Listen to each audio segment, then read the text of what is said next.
Hello everyone, Douglas Waltz, Old Man Comic Books. I know, we're running a little late. We're going to do 2 weeks worth because I just picked up comic books today. This week was only 3, but there was a lot the week before. There will be a minor tirade during this episode for all of you that are worried about those things. Alright, so we've got the final issue of the Batman Scooby-Doo Mysteries. 12 of 12. Sorry it's gone. Let's see. Written by Charlie Fish, drawn by Dario Bruzella. It's called Too Many Crooks, where the gang goes out to a resort and it's so many supervillains. And so they have to help fight the day.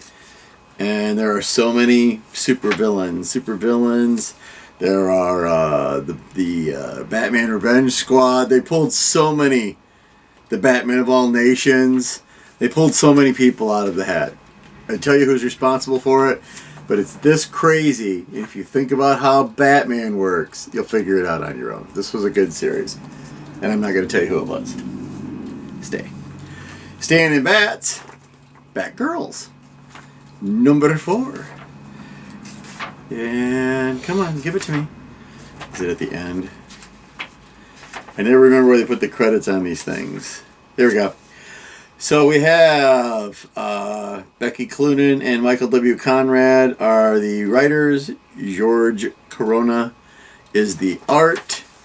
And they have caught themselves, the ladies have caught themselves a bad guy. So Barbara's like, well, I have a friend who deals with bad guys. You can just take him to him. Unfortunately, this is a Bat book, so you know that the bad guy, Charles Dante. His name's Dante. What were you expecting? Literally, what were you expecting? So this is a good, as always, great work, great artwork. I hope they keep this book around for a while. The one bad guy that they had to fight, though, is really gross because he's missing all of the skin right here, so just the teeth are out, and it's like, oh. So, good stuff. One of my favorite books of last week would have been the one-shot, The Devil's Reign, starring Moon Knight. Because, as you may know, Wilson Fisk is putting all the superheroes in jail because Daredevil did something to him. The writer for this is Jed MacKay. Artist is Federico Sabatini. The art is actually gorgeous. I really like the artwork. So yeah, Mark Spector's in jail, and he wants to fight guys, and you figure out that he's there for a reason. He didn't go to jail because they made him go to jail. He's like, who do you think I am? I'm Moon Knight. I came to jail because somebody asked me to take care of something for them, and I had to go to jail to do it. So that's how it works. This was a really good issue, though. It wasn't even sad about paying the extra buck. If you haven't been reading the regular Moon Knight book, you should read that too. I think we're up to like 9. Number 17 of Strange Academy. Last issue we had an issue with them kicking the little guy out. Scotty Young is the writer. Humberto Ramos is the artist. And the bad guy who's giving away all the magic's name is Gaslamp. So Dr. Voodoo, back in the day it used to be Brother Voodoo, decides to go take care of that. And Calvin tells why he got expelled because he lost his magic coat and tried to get magic from Gaslamp. And then they decide to pick a fight with Dormammu's kid. Never pick a fight with Dormammu's kid. So Doyle took care of business in this issue. It's really good. I'm glad they've kept doing it. If you told me it was going to still be around, I wouldn't have believed you. So sort of like Savage Avengers. End of the Devil's Reign Superior 4 trilogy.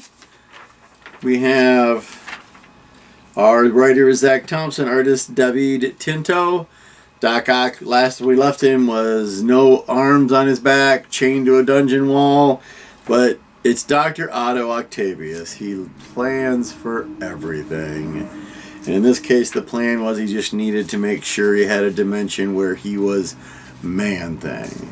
So, very clever. And I liked the Man-Thing in this and his little dimension. I won't tell you what happens at the end. You should really read it, though. It's really cute. And this was a nice little wrap-up for this particular little miniseries. Didn't have a whole lot to do with the Devil's Reign. Devil's Reign. Speaking of the Devil's Reign, look at that. Number 5. We only got one left. One more Devil's Reign. Let me see. Where's my credits? I'm going to check the back first. Oh, maybe not. Because this is a 6-parter. Nope. All right. Hang on, folks. I'll find out where they're hiding them. There we go. Chip Zdarsky, so you know it's going to be good. And artist Marco Cicchetto. This team is the ones that gave us our last 3 years of awesome Daredevil comic books. So, the Purple Children, the children of the Purple Man, who do mind control, are under attack by the T-Bolts, the Thunderbolts. Superheroes show up, the champions show up to take out the T-Bolts, of course. There's a little bit of a problem because they've got Abomination as a Thunderbolt now, so that's not going well for them. And Fisk figures out the only thing he can do at this point is have Purple Man loose. Purple Man go loose, have all the superheroes fight all the supervillains, have a mess going on like this where everybody's fighting each other, and the citizens of New York, because the Purple Man will control anyone's mind. And we're in trouble with what happens with Mike Murdock. Mike Murdock's back in this. It's not pleasant. So one more issue. We'll find out what happens.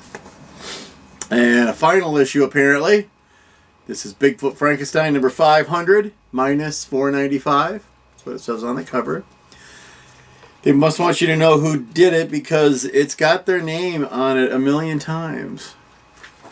So, Mark Bertolini is the writer and co-creator. Vernon Smith is the artist letterer co-creator. And Kai Teng is the colorist. 3 people put out the book. And I've been talking about this one since it first came out. It's Frankenstein Bigfoot. And the guy, Dr. Frankenstein, made a Bigfoot out of Frankenstein parts. And then he made him a girlfriend. And then they went after the hillbillies that are infused with Bigfoot blood so they can hold their own in a fight. It was good. There's a long, long fight sequence in this. And what they do to the hillbillies at the end is apt justice, as it were. So, but at the end, they just go off to be Bigfoot and Lady Bigfoot. Or Bride of Bigfoot. However you want to do it. And it might come back, it might not. I would like it to come back. This was a really good 5-issue thing. If they put it out in a trade paperback, I'd probably support that by buying the trade paperback. So keep an eye out for Bigfoot Frankenstein. Alright, here's where you get your rant. This is the new issue of Betty Page Alien Agenda. I got the Teenage Mutant Ninja Turtle homage cover where she's one of the turtles with the aliens. So here we go. There are aliens. It's called Alien Agenda. This is written by Anna Mia, ANI-MIA. Art is by Celor, CELOR. I want you to know these names because we're going to come back to those in a minute. So the government wants Betty to come and work for them, and there are UFOs. Here's my problem. Written by Anna Mia. Anna Mia is a cosplayer. Apparently she dresses up like Betty Page. I did not get the cosplay cover. I did not like the fact that the cosplay cover is the only photo cover. Every other mini-series of Betty Page has a snapshot, a glamour shot, or some kind of shot of the actual Betty Page is an option to buy. Because Anna Mia is writing this, she's in charge of what goes on the cover, apparently, and there is no photo cover for me. So I just went ahead and picked the funny one. This is the one that made me laugh. Being a cosplayer do not make you a comic book writer. This is very apparent. Also, I don't know who Celor is, but Betty Page looks like Betty Page. That's all there is to it. She has managed in this one issue to draw Betty Page's face a million times, and not once does it look like Betty Page. This comic book is garbage. Am I going to buy them all? Probably. just to have a complete set of Betty Page comic books. Am I going to read the rest of them? Find out next time when issue 2 comes out, folks. All right, that was last week's. This week we only got 3. We are finally done with Sleeping Beauties, based on the original novel by Stephen King and Owen King, adapted by Rio Yours, art by Allison Sampson. The real reason to buy this is the artwork, Allison Sampson. I mean, it's a good book. The whole idea is that women deserve better. I agree with that. Women deserve better. And so this Evie, she makes people go to sleep. But everyone thinks that they're dead. They're not dead. They're just someplace else. So Evie gives the men a chance to pass a test that they do actually pass, which is amazing that we passed. And then you get cool stuff when all the women come back. Because it wasn't just in this one city. It was the entire planet. There were so many women. And they asked the women of the village if they wanted to come back. Evie asked them. And, well, they said yes. Most of them just missed things. One girl's was, I want to be the editor of a big newspaper and tell men what to do. I miss my cat. Yeah, there's some odd reasons for, it's a great place to live, but it's not my place to live. So they come back and the men learn, we think men learn their lesson by the end of this book. It seems a lot like the men are acting way better than they do. There's a cute little thing at the end where it's the rat and the fox. And I guess, I don't know who's supposed to be who. I think the rat's supposed to be the women and the fox is supposed to be the men. And the last thing the fox says to the rat is, I want to be at peace. Because rats and foxes do not get along. All right. Number 785 of Wonder Woman. It is in the back. Is it in the back? I think it is, because I remember that's where it told me that I've missed 2 chapters of this particular story arc. We'll touch on that in a minute. Michael W. Conrad, Becky Cloonan. Does it sound like somebody else? They wrote something else. All right. Anyways. Are the writers? Rose Campe is the artist. This is chapter 3 of The Trial of the Amazons. Wonder Woman's mother is dead. They will find out who did it by trial by combat because they're Amazons. The artwork's really pretty in this, and I didn't really need to read the other books to catch up. I kind of figured out what was going on. I did like that they go back into battle, and Wonder Woman goes back to her battle kangaroo that's been around since like the freaking 40s, so that was kind of cool. So she's going to ride her battle kangaroo. Because if you're going to have a kangaroo, it should be a battle kangaroo. All right, final one from today. We picked this up today. The penultimate issue, number 5, of Refrigerator Full of Heads. Where things go tits up, basically. We have a guy that we thought was dead from the last miniseries, who, because he got hit by the axe, there's pieces of him left.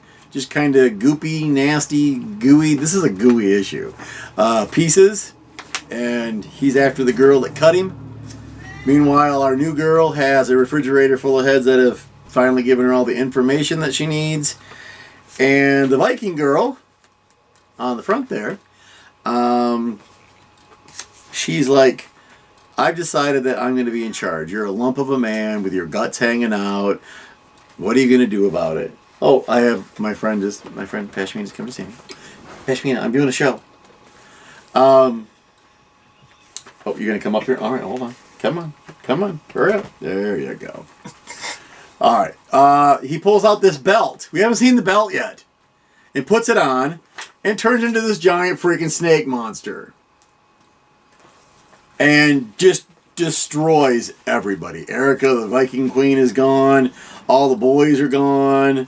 Then our heroine shows up.